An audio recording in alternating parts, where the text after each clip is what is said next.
The Philippine National Police is fortunate to have a documentary that celebrates its contributions to nation building, that on occasion helped change the course of Philippine history. This film, entitled Tagaligtas, is about the Special Action Force, the PNP's elite multi-role strike force. Much about the SAF is classified, but with Tagaligtas, the public will learn about the crucial roles it played in restoring the country's freedom and democracy, its defense of it, and the shield it provides society against terror, insurgency, and criminality. I thank everyone who made Tagaligtas possible, namely the officers and men of SAF, their leaders in the chain of command, the documentary team, the major sponsors, and the producers of Tagaligtas, former President Fidel V. Ramos, the founder of SAF, and former Secretary of the Interior and Local Government, Rafael M. Alunan III, himself an honorary member of SAF. The men who passed through the portals of SAF are now either retired or occupying other positions in the Philippine National Police and in the national or local governments. They have, in my view, uplifted the PNP's quality of law enforcement and internal security that is gradually transforming its ethos to one that the public will hopefully admire and cherish for generations. Patrol at night. I remember patrolling in Legazpi. I remember patrolling in the rice terraces in Banawi. Heli drop kami. Malayo sa Kabiasnan talaga. Malayo sa sentro. I entered their lair. I had nothing with me except one magazine of caliber 45.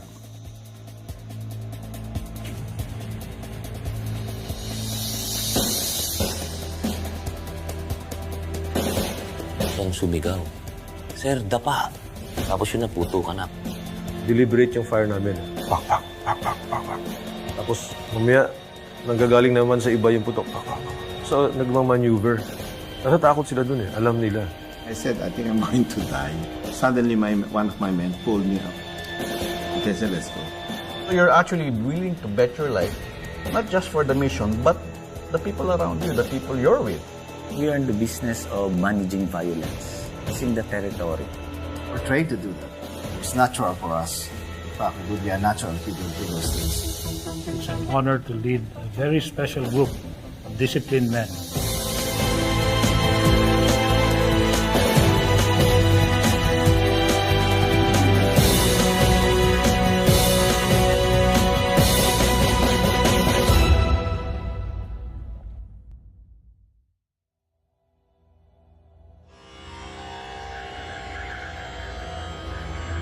The early 1980s, a decade after martial law was declared, the streets were filled with unrest. The air was thick with threats from all fronts. With the impending chaos facing the country, the government needed to do something drastic. It was during these troubling times when the idea of creating a highly specialized strike force was formed. Then PC Chief Major General Fidel V. Ramos instructed me to form a study group composed of officers who had various foreign training to put up a special unit for the Philippine Constabulary. For President Ramos, the best way to quash insurgency was to win the hearts and minds of the people, a creed that goes back to his years as a young weapons platoon leader under National Defense Secretary and would-be Philippine President Ramon Magsaysay.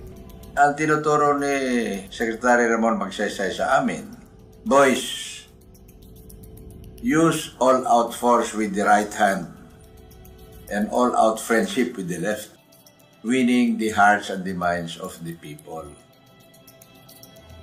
Yan po ang umpisa ng Special Action Force. During the martial law years, President Ramos was wearing 3 hats. These roles enabled him to carry out Magsaysay's vision. Here was my chance as concurrently Chief of the PCINP and Vice Chief of Staff of the Armed Forces at the time. One Special Action Force that could respond immediately would be in our arsenal of law enforcement and military organizations. Our dream at that time was to create a very, very special elite unit composed of officers, highly selected, hand-picked officers and men who can do almost any military or police job that would be required of him. A very highly trained and a very highly specialized unit that can go anywhere in the country, strike at any enemy organization or any enemy force. The guidance of J. Ramos and J. De Villa was, we want a small team, a small group that can strike hard. We dare to go and look for the enemy.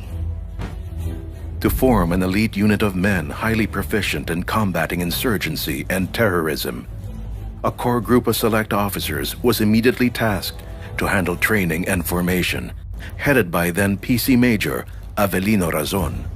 I had a group of officers who came from different trainings. Among the elite young officers who made the cut were Rosendo Ferrer, who trained with the Special Forces at Fort Bragg, USA, Rodrigo Fernandez, a graduate of the U.S. Army Ranger School in Fort Benning, and Samuel Pagdilao and Villamor Bumanglag, who both underwent rigorous training in the British Royal Marine Commando Course. All of these disciplines in these courses that they went through, we fused together so that we could come up with what would now be called the Special Action Force.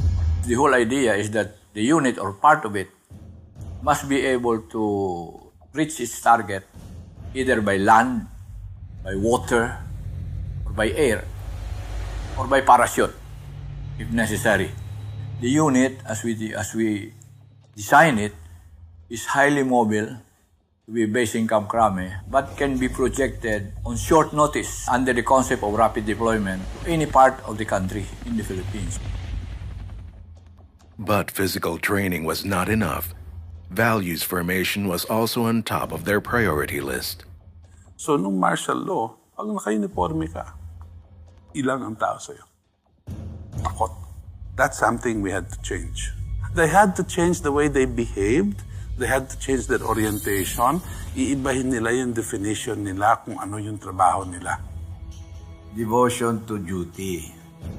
Dedication to your assigned duties and the mission of your unit is of the utmost importance. Ikalawa, to do a good job according to the rule of law. Avoid any violation of human rights or civil rights or political rights, which is the right of all Filipino citizens. But at the same time, to be able to use just enough force to win the situation. Their one-word mission, to be tagaligtas, protector of the people, defender of democracy.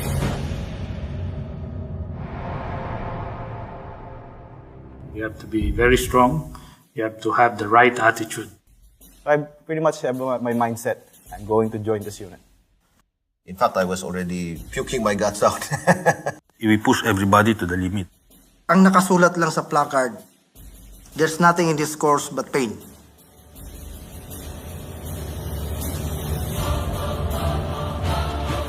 To develop, organize, and train organic personnel in the furtherance of the assigned mission.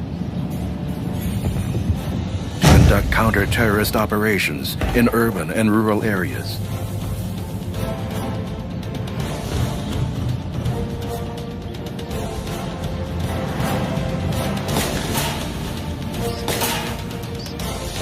Commando-type, unconventional warfare against lawless elements with minimal direction and control.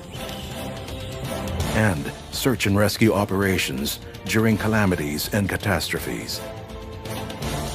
These are just some of the duties expected of a SAF trooper, but to be able to perform them, a SAF trooper must undergo training so intense that in its original form, only 10% of the recruits made the cut. Fort Santo Domingo, Laguna, tent city. For 4 months, a SAF recruit will call this home as he undergoes the commando course, the SAF foundation course that has been polished, reshaped, and perfected over the past 29 years. A 5-kilometer run, 3 times a day, carrying 18 kilos of gear. Push-ups, pull-ups, sit-ups, and other calisthenics under the blistering sun. Every day, SAF recruits undergo severe physical training that separates the men from the boys. At the same time, they learn and develop various combat skills, such as weapons handling, marksmanship, combat life-saving techniques, and map reading and navigation. Training is as much a test of character and fortitude as it is of physical strength and stamina. It is designed to enable men to make strategic decisions in the face of danger and adversity. It's the willingness to serve and die doing that job. Yun ang napakabigat. Kaya ang basic requirement was he should be a volunteer officer or volunteer soldier to join SAF. Extensive yung interview portion namin sa recruit. Tatanungin, ba't gusto mong pumasok sa SAF? Kailangan yung individual na may initiative. They should be patriotic. Kasi alam nilang mahirap yung dadaanan nila eh. Training pa lang, mahirap na eh. And much more doon sa deployment nila. Before SAF trooper graduates from the commando course, they have to undergo the test mission. And you cannot graduate unless you have an encounter with the enemy.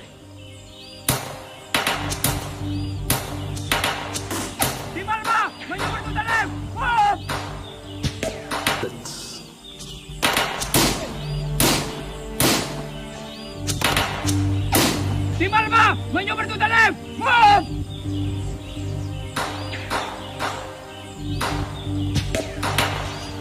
Yung motto kasi ng SAF, the more you sweat in training, the less you bleed in battle.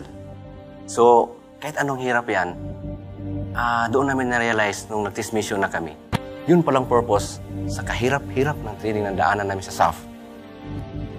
It is during commando training that the recruits are introduced to SAF's basic unit, the 8-man team. In urban combat or jungle warfare, whether on land, in the air, or at sea, the unit is a force to be reckoned with. They can be deployed anywhere, anytime, and at a moment's notice. Start on the 8-man team as the smallest component of the SAF unit. They can be further broken down into 2 firing teams of equal number of men. That's 4 to 4. The 8-man can handle as much as 40 to 80 people at any one time. They should be prepared to be at least 3 hours to 4 hours of fighting before they can even be reinforced. So it's training, it's equipment, it's discipline. The emphasis on being a small but lethal unit reinforces the bond between team members, and everyone, even the commanding officers, feels this strong stress on brotherhood. Tapos nakadepend siya sa isa't isa. Ako, nakadepend ako sa kanila. Sila nakadepend sa akin. Kumbaga sa parang yung buhay ko, konektado sa buhay nila, yung buhay nila konektado sa akin. The much coveted black beret shows that its wearer has gone through the extremely difficult SAF basic training course. The beret is worn only after the recruit has faced the enemy in the field of combat. Pinaghirapan namin to. Pawis, dugo, lahat. Andito na. Pag nabigyan ka ng beret, parang sabi nga nila parang wala kang kamatayan eh. Ito kasi yung pride ng kahit sinong SAF. Itong black beret na to. So, hindi mo may susuot to kung hindi ka graduate ng SAF Ranger. Siya yung pinakamahirap na training, even sa ibang units sa armed forces. On the beret is the SAF insignia, symbolizing the different courses that transform an average law enforcer into a modern-day warrior. SAF's foundation course, the commando course, is represented by the tabak, or jungle knife. The wings symbolize the airborne corps. The crosshair represents the urban counter-revolutionary warfare corps, and the water embodies the scuba corps. The hard physical training instills in each recruit discipline, responsibility, integrity, and love for country. It is law enforcement on a whole new level. For the few who graduate from commando training, this only marks the beginning of their lifelong mission to be tagaligtas. And though SAF's functions may have changed over the years, adapting to the needs of the times, this basic calling to serve and protect has not changed. We were trained and we were conditioned to fight to the best of our ability, to fight the enemies of the state, making a difference wherever you are, whatever circumstances you're in. I think that's the most fulfilling. Sinabi ko nga doon sa father-in-law ko, alagaan mo ng pamilya ko because hindi kayo magpapahuling buhay. The order was to defend at all costs. Hindi ko alam kung yung nandun na ibang sundalo sa gate, lalaban ba sila o tutulong ba sila sa amin. Pero sigurado ako na yung SAF trooper doon, kasama ko yun. Lalaban kami doon. Patay kung patay na kami. We were ready to die for the good of the country.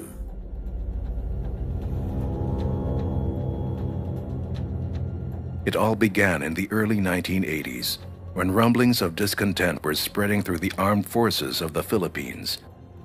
There were a lot of protests, and I said the insurgency was growing. The military was not in a good light as far as the civilians viewed them. There were a lot of reported military abuses during that time. There was a growing rift because of the situation of President Marcos's health. It was rumored that he was not in good health at that time. Certain forces were trying to consolidate so that in the event that President Marcos would go, then they would take over. What started as small group discussions became the Reform the Armed Forces movement, or RAM, attracting many officers, including SAF troopers. We can feel the frustrations of some commanders, especially the young officers on the ground. That's probably why we were so confident that we were putting up the RAM. The Reform Armed Forces movement was for attaining reforms in the armed forces through peaceful means. But when Senator Ninoy Aquino was assassinated at the International Airport, things changed. The leadership of the Reform Armed Forces movement, they were already thinking of conducting a coup d'etat. And that was I think, the turning point. The Special Action Force was designated an important role in the coup d'etat plot. The original plan for SAF was not to protect Rami actually. My assignment was to protect the command group, which was originally to be placed in Villamor Air Base because of the communication, because of the airport. The ultimate goal was an assault on Malacanang Palace, the seat of presidential power. It also entailed capturing Camps Crame and Aguinaldo, the strongholds of military power. In January 1986, the fraudulent snap elections took place. Massive cheating at the polls and the civil disobedience that followed became the trigger for RAM's planned coup. Tensions across the country continued to escalate. Malacanang uncovered the coup plot, and when some RAM officers were arrested, a hastily revised plan swung into action, and it came with a breakaway announcement that shocked the nation and the world.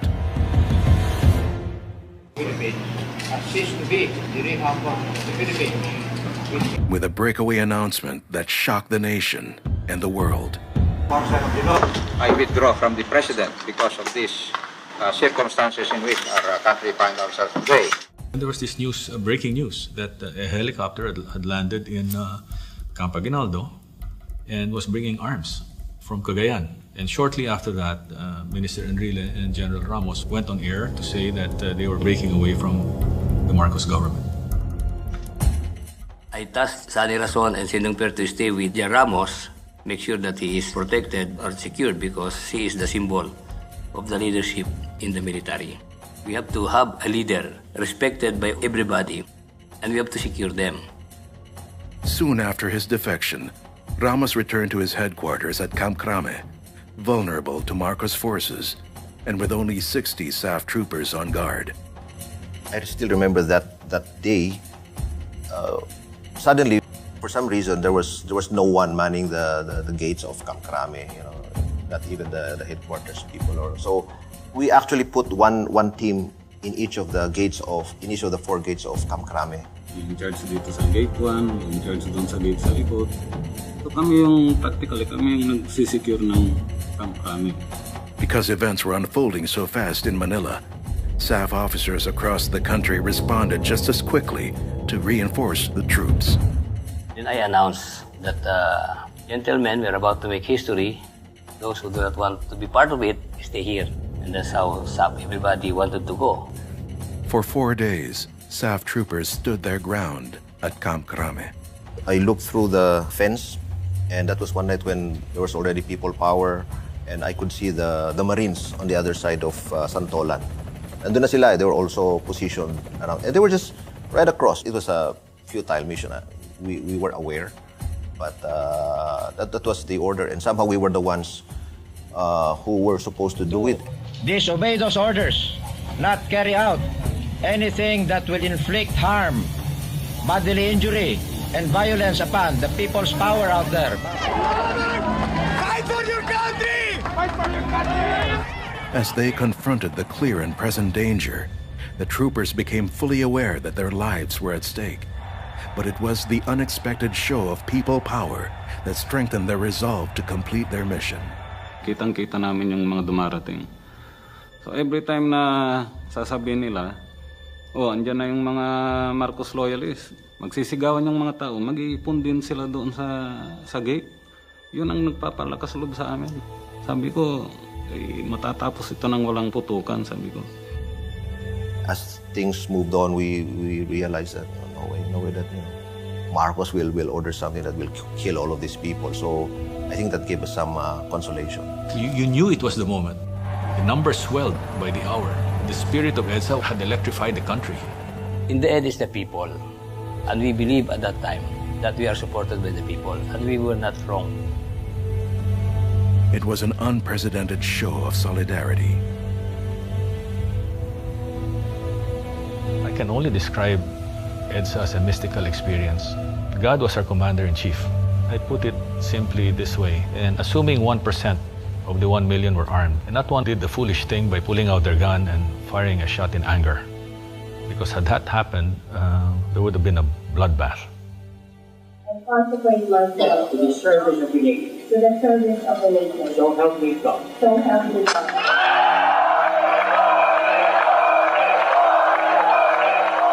But this was also the backbone of our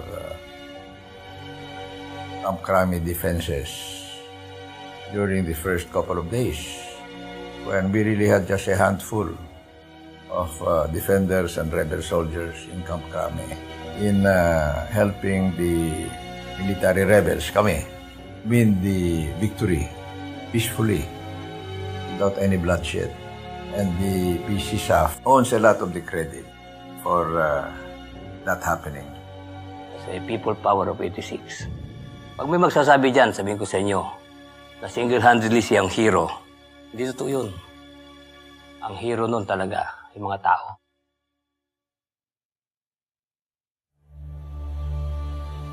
He had a brother who was with the rebels. And his brother called him up and said, umalis na kayo dyan, pupulbusin namin kayo dyan, ganon. Madilim, di mo alam kung sino yung kalaban mo sa loob. Si Army, Marines, SAP. Yung pakikipaglaban, na-train kami dyan eh. Pero ang mahirap ng decision doon, kalaban mo yung kapwa mo sundalo. Yung mista mo.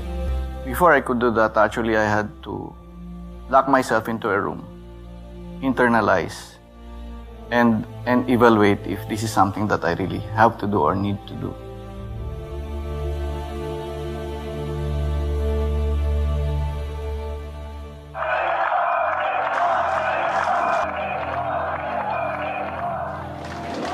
despite the euphoria from people power. First 3 years of the Aquino government were the most vulnerable to coup attempts. Discontented with the government they helped install, the Reform the Armed Forces Movement, or RAM, led by then Lieutenant Colonel Gringo Onasan, launched several coup attempts between 1986 and 1989.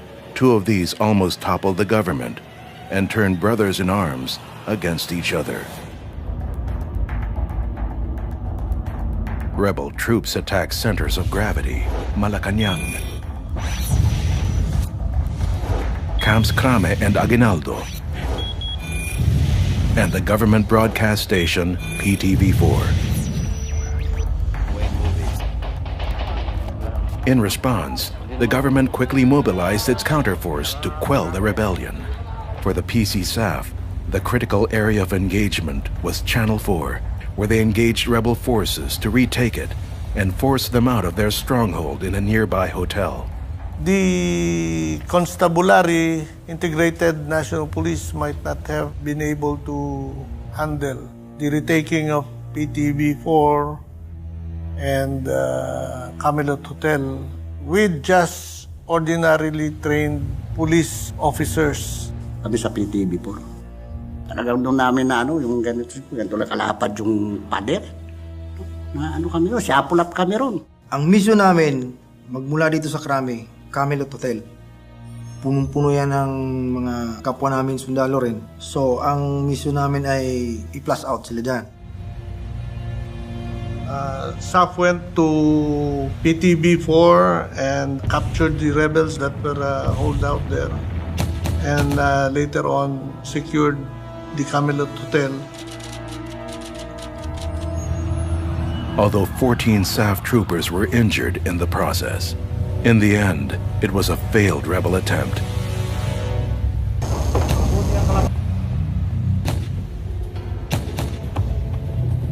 While the August coup attempt was short-lived, military rebels struck again in 1989. On November 30, rebel soldiers belonging to the RAM SKP YOU launched another coup attempt that would last 7 days. Better funded and more organized, it would be the bloodiest in Philippine history. At the onset, the rebels took Villamor Air Base, Sangli Naval Station, and Mactan Air Base, swiftly controlling the assets of the Philippine Air Force. Once again, Malacañang, Camps Aguinaldo, and Crame were simultaneously attacked. Ramos was inside the DND building, and hours later, it was already being bombed by Tora-Tora planes, the rebel planes. Kitang-kita namin pati yung pagbomba ng Tora-Tora sa Aguinaldo, tinira din tong Crame, sunog yung tuktok ng headquarters namin. And I told myself, the Cory government is really teetering on the brink of defeat. They contacted Sonny Razon. I said, I'm joining you guys in Crame. On the other side of Santolan, we could see the shelling taking place. We were listening to the radio. We heard a Christmas carol in the background, and the guy beside me, Sergeant, just broke down. And he asked me, he says, why? Why is this happening? We were manning a machine gun nest. Sonny Razon, Jojo Angan, Conrad Capa, Noli Talino. Everybody was preparing for a big battle because General Blando had 2,000 troops somewhere in Green Hills in the Unimart area. SAF's other concern was to secure the battle staff, led by Chief of Staff General Renato de Villa, who held office at Camp Aguinaldo. Apparently, they have selected 70 men to purposely to snatch Secretary Ramos, Gerald Villa, who was then the Chief of Staff, and then nandun sila Secretary Luigi Santos. Yan ang nakaunang bakbakan. SAF promptly sent 4 teams to augment us. The SAF commander at the time was Hermogenes Ebdane. During that time, what crossed my mind, this is the way the CPP, NPA, MNLF, and MILF feel when they're being bombarded. It took 2 days for government forces to fully regain control of Camp Aguinaldo. Despite the air attack on Camp Crame, it was never assaulted by rebel troops. They were led by Lieutenant Colonel Rafael Galvez, battalion commander of the 1st Scout Ranger Regiment. Among them was Captain Danilo Lim, leader of the Young Officers Union. Your immediate action in any encounter in the field is to always occupy the high ground. As a Scout Ranger, occupy the high ground because the high ground would give you distinct advantage. So in an urban setting without any hills and mountains to occupy, the high grounds were the tall structures in Makati.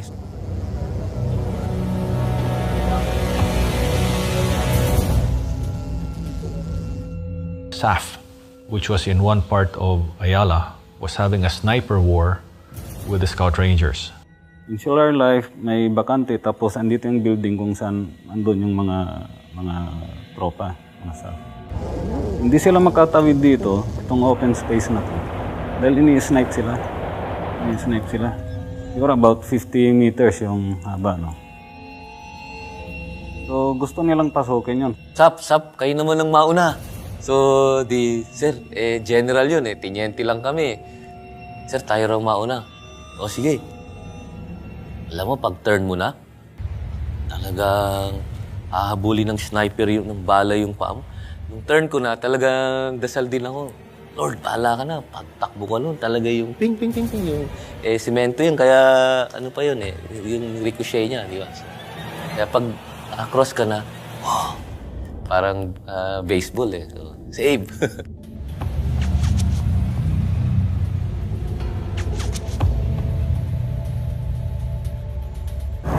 Caught in between SAF and the Scout Rangers were tourists and civilians, trapped inside hotels, condominiums, and residences. The task of taking them out of harm's way fell in the hands of then Undersecretary of Tourism, Rafael Alunan. So it fell on my shoulders to look for a way to penetrate the battle zone and get the tourists out. I engaged the Rangers in negotiations for the release of trapped tourists and other non-combatants. I sensed from their agreement to talk that I guess it would just be a matter of time before the coup would end. That particular incident showed that they were sincere about releasing the hostages and finishing off the negotiations. Hindi pwedeng gawing hostage yung mga yon dahil counterproductive. So what we did was we allowed the evacuation of these tourists and the residents in the area. And sabi ko nga, let's pakita natin that we are good soldiers. With the tourists and civilians safely out of the way, the fighting ceased. Before long, the rebels realized that they were fighting a losing battle. A day later, the Rangers returned to their barracks. Sabi ko, talo. And the best thing we can do is right now is, while kaya nating patagalin ito, ganun din let's just turn this impending defeat into a psychological victory. So, ganun na lang. Once again, freedom and democracy prevailed. This is only the first time I'm realizing that fully, that we in effect helped save the country as Special Action Force.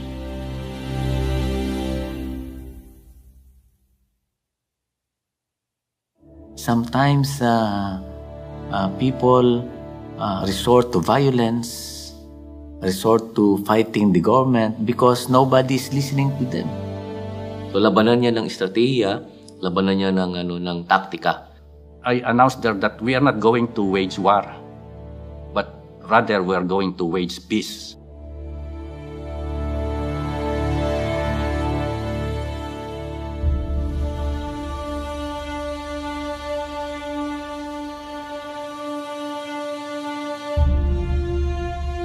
Insurgency is a deeply rooted problem that has plagued the country for decades.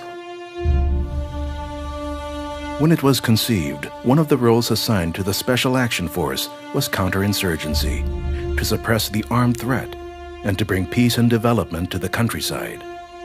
To quash the insurgency, SAF troopers were tasked to strike its heartland.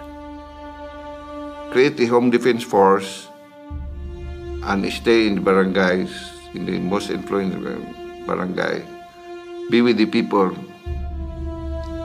and do not abuse. That's the real concept of the heartland. Use all-out force with the right hand and all-out friendship with the left. Use them together in a balanced manner. With President Ramos, the responsibility for internal operations shifted to the DILG-PNP from the AFP. The counterinsurgency strategy employed by the Ramos administration was codenamed Lambat Bitag, that involved 4 phases: to clear, hold, consolidate, and develop. The clearing phase required our men in uniform to clear the areas of armed insurgency. The second was to hold the areas that they cleared. Third phase would be secure or consolidate phase. This would allow now local governments to reestablish their presence and then start delivering on minimum basic needs to win back the hearts and minds of the people. The military and the police would provide the support. The last phase, which is the development phase, would begin once the local governments had fully established their presence. Civil society, the business sector, and other institutions would be encouraged to now pour in their resources to develop their communities. So that's the complete process, which we called Lambat Bitag. Each Heartland mission entails SAF troopers to immerse in rebel-held communities for weeks or even months at a time. Bago kami mag-jump off, pinag-aaralan na namin yung area. May area study na kami. Tapos nagkakaroon kami ng tinatawag namin doon brief back. Parang ikikwento na namin yung mangyayari doon sa operation namin.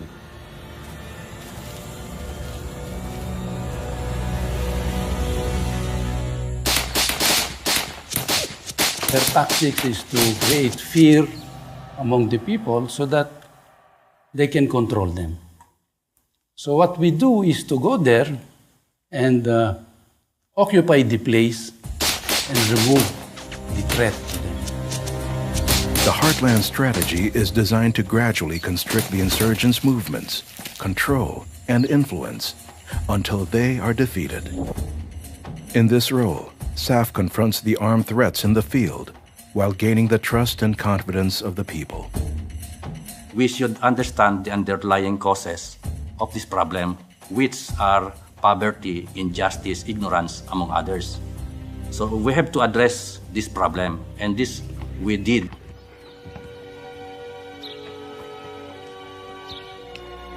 So ang ginawa namin nga ay yun to attract, to win over the cooperation and sympathy of the people who are being recruited, or the population at large.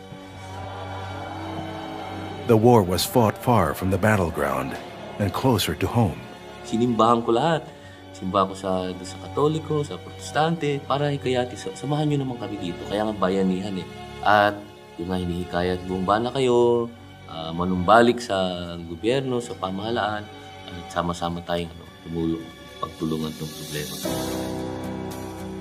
SAF troopers are trained to always conduct themselves with dignity, self-restraint, and compassion.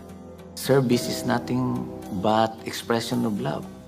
Even those people whom you think don't deserve your love. And I think SAF have that kind of mentality.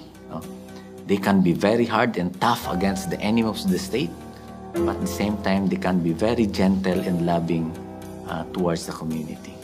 And what is the result of this strategy?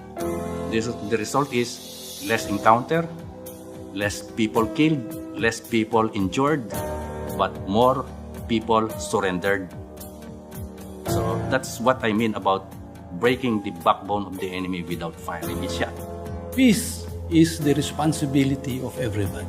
People who want to defend themselves and live normally should have that right to peace. After waging and winning the peace, goodbyes proved to be difficult. Halos ayaw kaming paalisin ng mga tao doon. Nag-iiyakan yung mga tao pag umaalis na yung company namin. Kasi ang ginagawa namin sa mga tao, we treat them as member of our family, as yung SAF family. When they feel secure, the people feel secure, They feel that they can go on with their normal way of life, that they have peace of mind. The Heartland Campaign isn't just a test of skill, but more importantly, of their character as peacemakers. At the end of the day, they are our brothers. And God has taught us that we are our brothers' keepers. So while we fight it out to the hilt, we should also think there should be compassion in our fighting. We should be fighting not for the heck of it, but to achieve something, and that is for the betterment not only of yourself, but also even those who are fighting against the government. In this struggle, it is the person, it is individual behind the gun that matters. So kinakailangan yung psychological mindset in the correct perspective. We just don't fight for the sake of fighting. Ayaw namin yan. Ang gusto namin kapayapaan.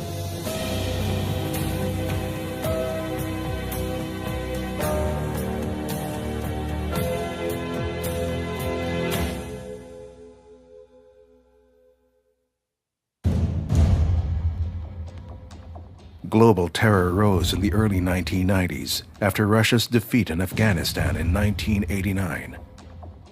America's CIA and Pakistan's ISI collaborated in training and arming Muslim mujahideen to defeat the Russians. Among them was Osama bin Laden, founder of Al-Qaeda. MNLF and MILF fighters volunteered to fight in Afghanistan. After Russia's defeat, some mujahideen returned home to form the Al-Harakat Al-Islamiyah, better known as the Abu Sayyaf. In the war against terror, intelligence is the most important ingredient to detect their plans early, determine who they are, and then interdict before they can carry out their plan. When they're unable to prevent it, then we call on other forces to suppress the threat. Like all operations of SAF, these are all sub rosa. These are not really publicized. There were many national security concerns. The NPA, MNLF, MILF, Abu Sayyaf, and Lost Command groups that got in the way of peace and development in Mindanao. Negotiating peace was essential to defuse those threats. The 1976 Tripoli Agreement, the creation of ARM in 1989, the settlement with the MNLF in 1996, and the ongoing talks with the MILF are all part of the long and winding road towards lasting peace. The Abu Sayyaf, led by Afghan veteran Abdurrajak Janjalani, became the face of jihad and terror in the Philippines. Notorious for their attacks on Christian churches, raids, bombings, mass murder, rape, gruesome beheadings, and kidnapping.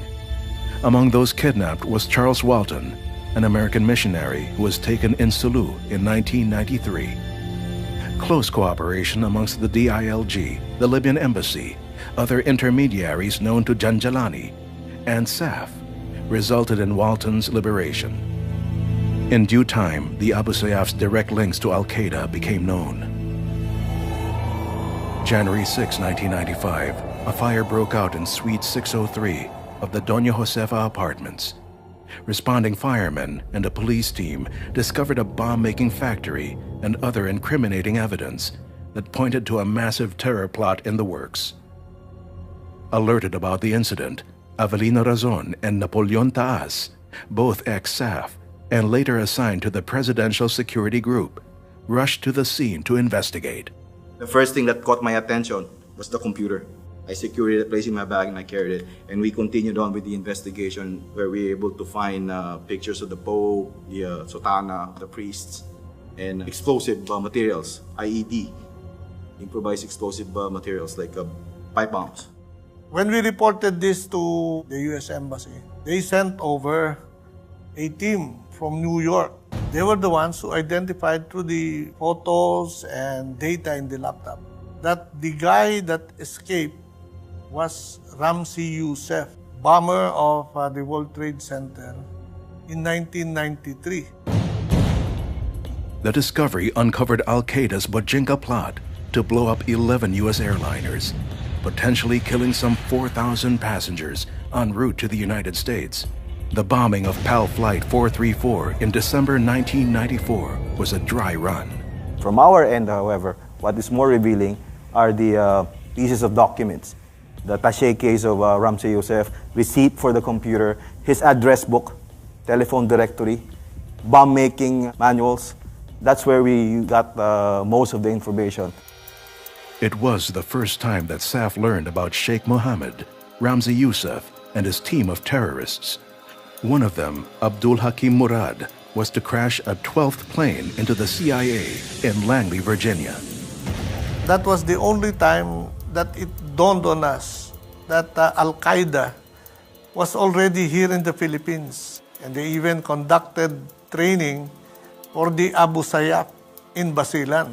And after that training, Ramzi Youssef went to Cebu, and after some time in Cebu, went to Manila and started planning for the assassination of the Pope. There was so much information that it was probably going to take years to really fine-tune and develop what all came from that. This was really the first, I would say, significant major terrorist incident, you might say, in the world, where such a plot was discovered. The evidence in Suite 603 also revealed a complex web of assassination plots that Youssef and his team would execute within months of each other. Assassinate U.S. President Bill Clinton during his state visit in November 1994. Assassinate Philippine President Fidel V. Ramos at an opportune time. And assassinate John Paul II in January 1995 on World Youth Day. The Abu Sayyaf was believed to have provided Youssef and his team with security and logistical support. In turn, they would take the credit if the plot succeeded. Months later, Ramzi Youssef and his accomplices were captured and turned over to the American Federal Bureau of Investigation and brought to justice. One of the things that came out of this, too, was that all of the information and evidence which the Philippine government discovered, in other words, Ramzi Youssef's computer, many of the different things dealing with the plot to kill President Ramos, and all these things was admitted as evidence in the courts in New York and were helpful in a large part for conviction of those three individuals for life sentences in jail. The foiling of Al-Qaeda's plots was a major breakthrough in global counterterrorism that opened the doors of international cooperation. The Youssef case prompted FVR to call for a counterterrorism summit. 19 countries attended the summit. General Edgardo Aglipay was SAF commander then and helped me to organize it. I personally handed FVR's letter of invitation to key heads of state, including Pakistan, Egypt, and Israel. That summit was held in absolute secrecy in Baguio in February 1996, and that would be the first in Asia. The Walton kidnapping, the capture of Ramzi Youssef, and the counterterrorism summit were all connected to the effort of combating Al-Qaeda and global terrorism. U.S. President Clinton sent a letter of gratitude to President Ramos for his government's efforts in combating terror. Some of the credit was given to SAF. They're kind of the unsung heroes behind the scenes in so many things. The work that they do on a daily basis is often not recognized as how important the Philippine police, NBI, and the intelligence community are when it comes to stopping plots like this. Yung jail warden, sabi niya, Sap, dito kayo. Can you imagine you are looking at a building that is 4-story building and you have 489 inmates. Sino ang kalaban mo doon? If this does not come out successful, they will hang me.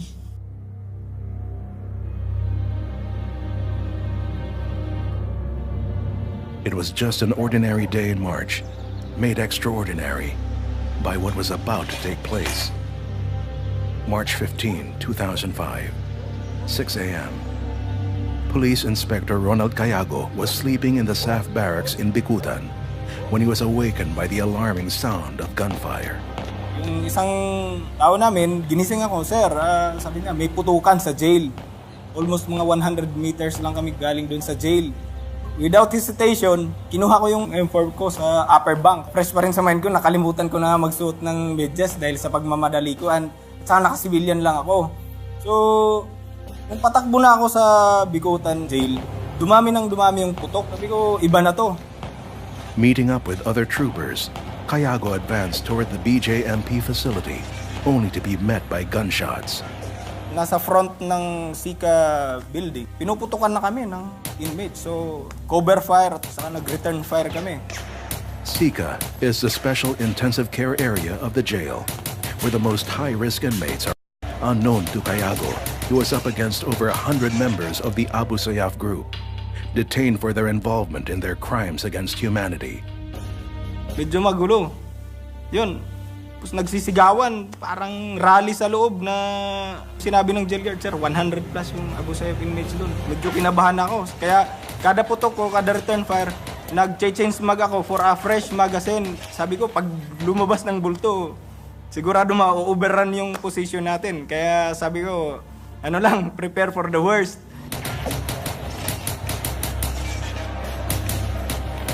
Nag-order ako doon sa mga kasama ko na i-recover yung jail guards kasi may gumagapang pa eh. Habang nagre-recover yung tropa ko, pinuputukan na naman kami. So wala kaming choice kundi mag-return fire at saka cover fire para ma-save yung ibang wounded. Pero sobrang malapit kami sa kanila kasi sinisigawan kami nila ng kung matatapang kayo, pumasok kayo. Sinasagot namin, kung matatapang kayo, lumabas din kayo. Ganun. Hindi rin namin mapasok-pasok agad kasi bakit? Inisip ko, kakainin kami pag pinasok namin. So, nag-hold the line kami doon sa main gate. Nagpapark ako ng car. It was about before 7:30. Tapos may narinig akong putukan agad. Tapos nalaman ko na binanggit sa akin na, sir, may mga tumatakas na preso. Heading the crisis response group, Magalong quickly deployed his men, relieving the first responders. When then SAF Director Marcelino Franco arrived at the scene, he immediately took the lead as ground commander.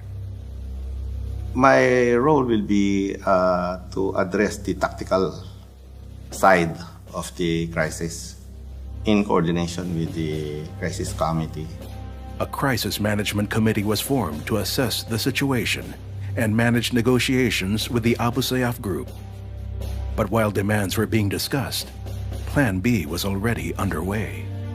Anything can happen. So dapat meron kang standby force na nandun malapit sa lugar so that if anything happen, meron kang madideploy. The negotiation is ongoing. We're already starting to plan yung assault plan. First is, alamin mo yung situation. Sino yung kalaban? Make up nung 489 inmates. Everybody is charged with heinous crimes. Ano yung weak spot ng building, ano yung mga potential avenues of approaches, potential entry points, weak breaching areas, ano yung from the inside. We need all this information para we can really come up with a good assault plan. Magalong's assault plan involved two teams, one assaulting from the ground, the other from the roof. Meanwhile, snipers would be deployed in the perimeter to provide covering fire. Inmates would then be evacuated to a designated holding area for safety. You have to understand that as a tactical commander, the primordial concern is, you resolve the incident and everybody's alive, including the hostage takers. Yan ang pinaka-ultimate na objective niyo. After 24 hours of fruitless negotiation, the crisis committee ordered the assault. The hostage takers were given 15 minutes to surrender. Sabi ko, okay, those who are not involved, yung mga hindi kasali, sabi ko, magtanggal na kayo ng inyong mga damit at mag-brief na lang kayo. Bakit ko binigay yung instruction na yun? Kasi sabi ko sa mga tao, it's so easy to see whether someone has a firearm or not. Isa nakatago, di ba? So, after the 15 minutes had elapsed, well, I said, go.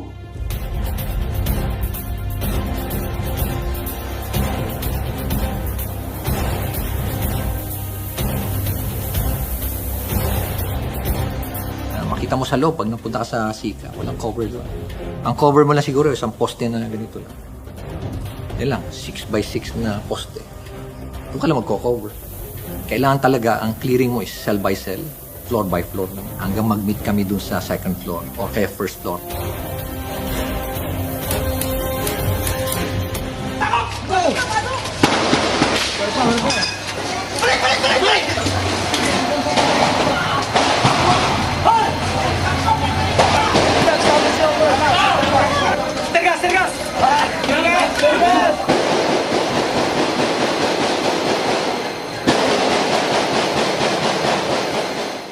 One thing I really appreciate is General Franco. Despite yung heavy exchange of fire sa loob, pagtingin ko, nandun lang siya. Malapit lang siya. Nandun lang siya sa banda sa likod ko. Sumusunod din siya. If your men will see you there, their morale will be high. At saka makikita nila na sabi nila kung ikaw nandoon sila pa. It was a very critical incident. Anybody can get hurt. Being a commander, you have to be in front just to make sure na nandito ako, kasama ko kayo rito. So let us move together, finish this job, and then let's go home. Everybody goes home alive. Sabi ko, gumapang kayo. We told them where to go. So makikita mo, parang train yan Train of human na gumagapang. Misa sa hagdan, talaga makikita mo yan. No? As people go out, I have felt relief. Kasi sabi ko, wow, nasisave natin itong mga tao. 48 SAF troopers entered the Sika building that day. After 1 hour of battle, 470 prisoners were evacuated unharmed, while 23 Abu Sayyaf inmates were killed. 1 SAF trooper died during the clearing operation. And I became sad when afterwards, during the clearing operation, someone died. But I said, this is part of our work. And we aim for a perfect operation, but it's so hard to achieve a perfect operation. It was an ordinary day in March that tested SAF's ability to respond quickly to crisis situations and defeat any threat it encounters in the fight against crime.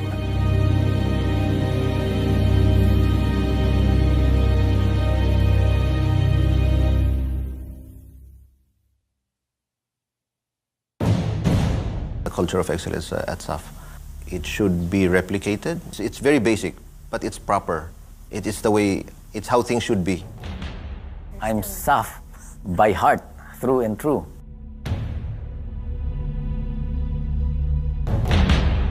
In the past 29 years, the Special Action Force has proven to be special in defending freedom, peace, and democracy.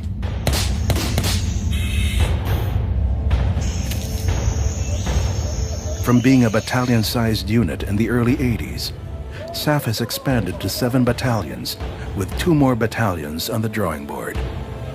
While some consider this a sign of success, others question its wisdom, doubtful that expansion would keep SAF special. Ang main challenge dito is while we're increasing the troop ceiling of our unit, we have to be able to maintain the quality. Of course, ma-improve din yung equipment. Mabigyan din ng equipment yung mga madadagdag na tao. Kasi right now, even without these 2 new battalions, medyo kulang na rin kami. We have to replace the equipment. Yung iba nasira na, so kulang na. And malaking challenge yan, not only for SAF but also to the PNP leadership. We need them because it is an elite force. It is a multi-role force. It is the best maneuver unit of the Philippine National Police. My recommendation is to review the SAF organization, mission and functions, re-examine whether it is right to go back to its original concept of having a super elite unit that can be deployed by the Chief of the Philippine National Police in a crisis situation instantly anywhere in the country. That would be a course of action that I could recommend.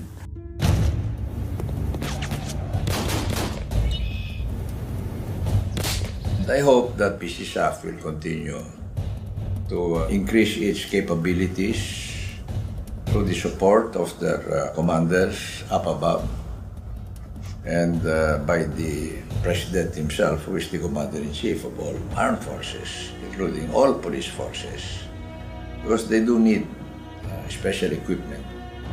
That is evolved over time, but it is still skill in coordination, intelligence, and in operations that really could spell the difference between defeat or victory. As SAF looks to the future, it faces many challenges, but the one that will spell the difference in its evolution is whether it can preserve its essence as a special action force, men and women doing ordinary things extraordinarily well, and fulfilling its Tagaligtas role as it was originally conceived.